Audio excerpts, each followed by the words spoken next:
I got you, babe. I got you, babe.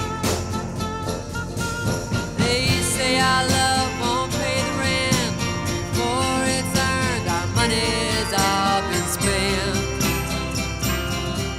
I guess that's so we don't have a plot, but at least I'm sure of all the things.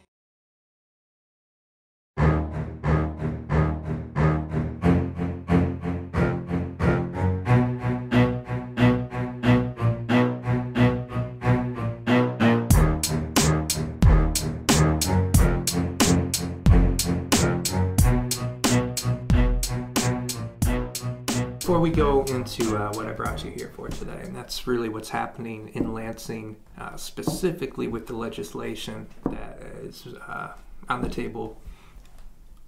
What has your experience been like as an actual member of the House since 2013, was it, that you took over? Yeah. What have you learned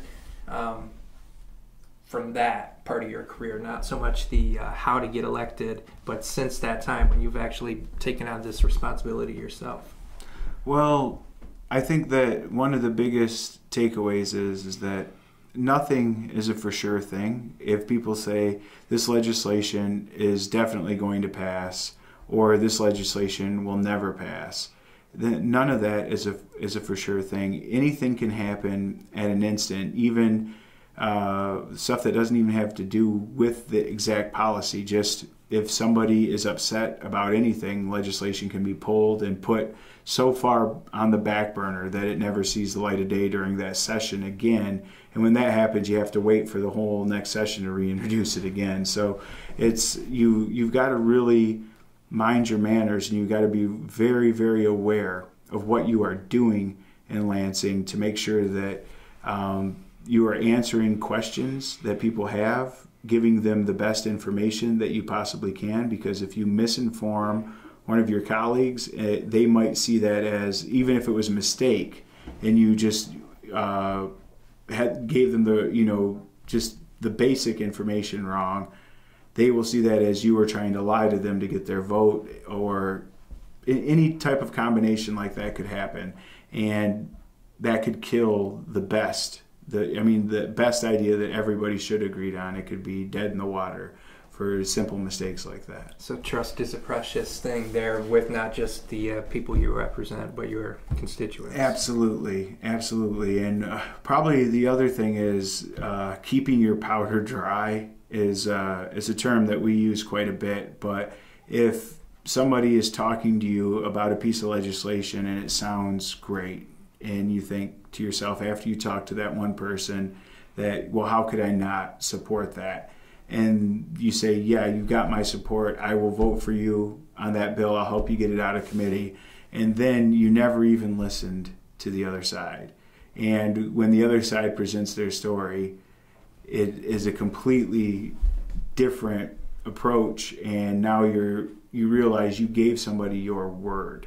And when it comes to your respect and your trust or honor, you don't get a lot of do-overs with that. If you build your reputation up as somebody early on that breaks their word to people, it's all you got is your reputation. And if you ruin that, you're not going to get a lot accomplished in politics. Yeah, it's something I've learned in my own experience, and I don't want to make this about me, but one of the easiest things to lose is trust, and it's also one of the most difficult things to get back. So right.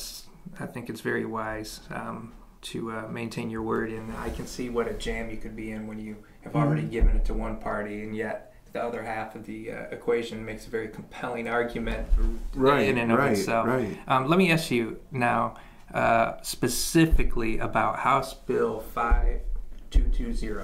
That was just a couple of days ago, I guess, passed in the House. Is the Senate looking at it, or did they already push it through as well? Yeah, so House Bill 5220 is a supplemental appropriation, and it was passed in the House on Wednesday, and there's certain procedural rules, and not to get really in the weeds on it, but once a bill is introduced, it has to sit in the House for at least 5 days before you can act on it.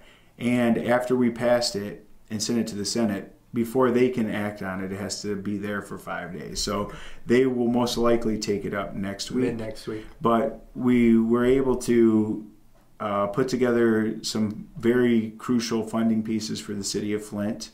And in doing that, me and my colleagues were able to win the support by every single member in the House. It passed 106 to 0. Very nice.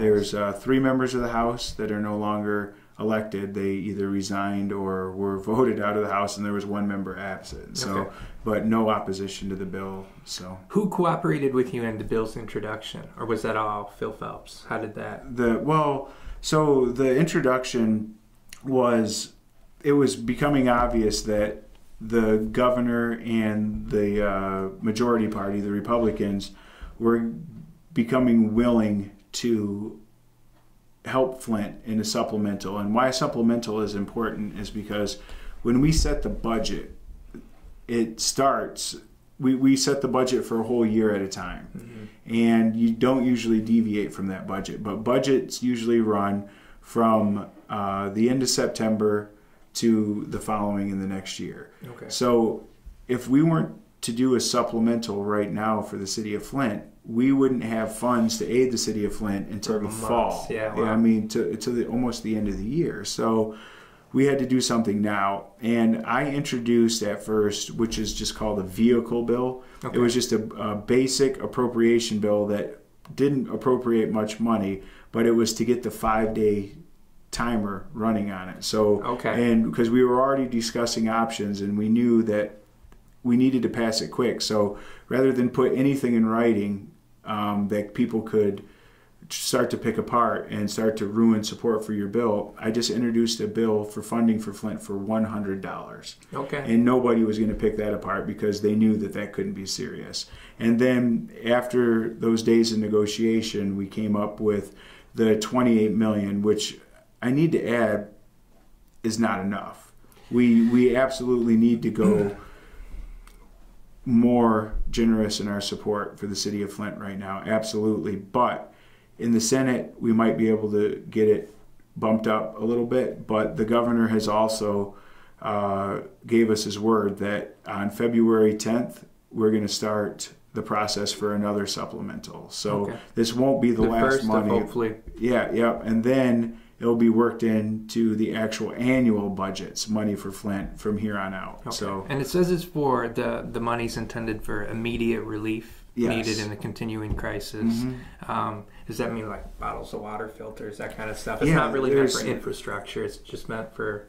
Well, most of it is direct aid. So like I said, the budget won't start again until the fall. So the supplemental, as soon as the Senate passes it and the governor signs it into law, those funds can be spent. Okay. And so that's immediate relief that is necessary right now.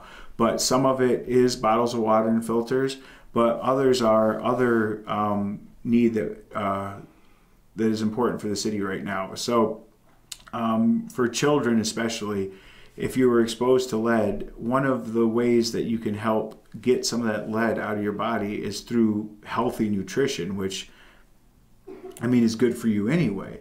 But the requirements for WIC, women, infant, and children, is only for certain age groups, and so we're expanding the WIC in the Flint to include some more, a little bit older age groups and ranges to help mitigate this damage that's been done to our children and our residents.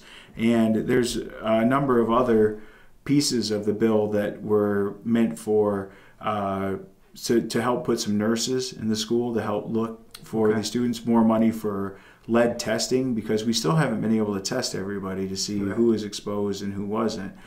So there's a number of things, and some of it was to help pay for the National Guard. Even though they were deployed already, there's extra dollars that will have to be put back in their budget to replace that. So it was in 6 different departments in the state where this funding will go, but the money's coming to Flint. So great. In the same article, and I believe I found this on your personal website, you were quoted responding to this governor's date of the state address. So I'm going to read that real quick. Okay. And then maybe you can talk a little bit more about that. Okay. You said problems have arisen from the water crisis in Flint. And the latest is that many people could lose their homes due to water shutoff notices being sent and evictions taking place due to non-payment of poisoned water. The Snyder administration must move quicker to turn things around in Flint. And that's something I think a lot of people are still concerned about or upset with. I saw the Attorney General has made comments that people should still be getting billed or worried about losing their homes over this. But as it stands, it's still a possibility, correct? And it is frightening, and it's something that hasn't really been addressed to the extent that it should. And that's my next big push for public awareness. And I couldn't have planned this better. I'm so grateful you just asked that, because a lot of people think of a water bill as a regular utility bill, and they don't really understand the consequences that are attached to something like a water bill that is owed to a municipality. So for starters, the water was bad, and the residents of Flint were paying a price for the water that everybody could agree on was not the true value of that water. That water was worth pennies on the dollar for what they were charging. Flint pays the highest water rates in the country, if not the highest. It's got to be really high up there. Next, people in Flint were told not to drink the water after a certain point, and they were buying bottled water because water wasn't being provided for free from the state yet. So they were having to spend additional dollars to either buy filters for their home or to buy this bottled water, which they received no credit for. And if you add all that up, and now you've got this judge that had issued the stay and said that temporarily no shutoffs, a lot of people, rightfully so, stopped paying their water bill. And I don't blame any one of them that had stopped doing it. But what's happened now is, I think for sure 60% of Flint's population, or Flint's homeowners, are at least delinquent on their water bills, or in default, I guess. Wow. But I've heard that it was over 80% at one point that had just recently had missed at least one payment. And you look at that and then take the consequences that, one, especially like apartment complexes, if the water is shut off, the law is the law, and the government can then either say the home is inhabitable or can straight up condemn the home because there's no running water in it, and that's a requirement of a house having a permit to be habitable. And when that happens, the people living inside get evicted. So you can lose your home, become homeless if you have no other place to go for not paying the water bill. Two, single family or single parent homes, if there is a custody battle going on for the children and the plaintiff makes a point to the judge that the mother or the father of this child has no running water in the home, I should be the have custody, the judge will almost immediately grant custody to the parent with running water, regardless of any other circumstances. Multi-parent home, so where both parents are living in the home, if there's a CPS case that's against them and they find out there's no water in the home, that could be grounds for the state to take the kids into foster care. Wow. So, and then a really horrible situation, if you don't pay your bill and it goes long enough without being paid, the city will switch that debt over to the treasurer. The treasurer will add that to your tax bill. Right. And you didn't pay the water bill to begin with because a lot of people can't afford to pay it. They had to buy all this extra water. It was the highest rate in the country. So you add all this money onto your tax debt, and if you don't pay your tax debt, your home can be sold to a complete stranger. Your private property will be sold because you didn't pay for water that was worthless. This story has gotten huge recently, but to my understanding, what you just described already happened to people in 2015. People did lose their homes that way. Yes, and that's why people think that that can't happen. But I'm trying to explain to people that that is happening right here. There's whole apartment complexes where the managers, shady characters, but they realized that they were just going to walk away from the property. The majority of the tenants were Section 8, so the federal government, or the MISHDAS, Michigan Housing Development Authority, were sending the rent payments directly to the property management company, the owners of the building. Water was included in that rent, but they knew they were walking away, so they stopped paying the water. Wow. When the city didn't get their money, they came in and shut off the water to the whole entire apartment complex. So that whole community got evicted at the same time. And this is a tragic situation. But right now, 60% at least are delinquent right now. So 60%, 60,000 people, if we don't find a way to refund these people or credit their accounts for what value they shouldn't have had to pay for the water, could potentially either have their family ripped out from underneath of them, or have their homes taken away and sold, or just straight up be evicted from their home until they can pay that water bill. What would you say to someone in that situation? What kind of advice or encouragement would you offer to a homeowner who's pulling their hair out, trying to figure out the right tack to take with this? I mean, what could you say to them right now? Well, right now, there's not a whole lot of other assistance that we have for water bills. I mean, there might be a little bit of money in the DHHS budget, but really right now, the state is going to have to deal with this. Okay. It's already been the state's auditor general and a bipartisan commission that the governor has appointed to look into the situation in the Flint water have already ruled, or came back and said, the state is responsible for this mess. So the state is going to have to do something to refund these individuals or credit their accounts. And in House Bill 5220, $3 million of that actually goes to the City of Flint Water Department to stabilize the fund. And it's not meant to be a credit to anybody's bill right now, but what it does is that since so many people stop paying for the water, there's actual debts and fees that the water department has to pay out. And if they don't have the money to pay it because it's not coming in, they would definitely have to start doing shutoffs to scare people into doing it.